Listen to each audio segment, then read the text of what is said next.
बिस्मिल्लाहिर्रहमानिर्रहीम।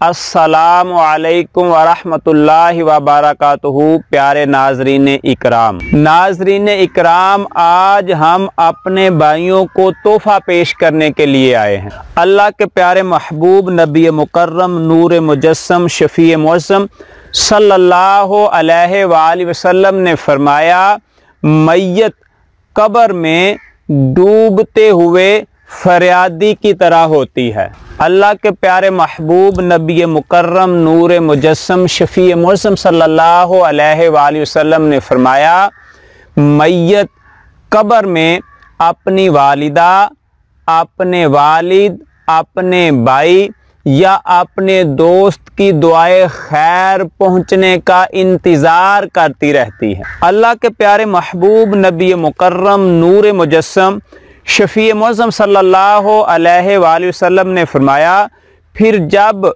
मैयत को दुआ पहुँचती है तो वो दुआ उसे दुनिया की तमाम नेमतों से ज़्यादा प्यारी होती है, दुनिया की तमाम नेमतों से ज़्यादा अजीज़ होती है।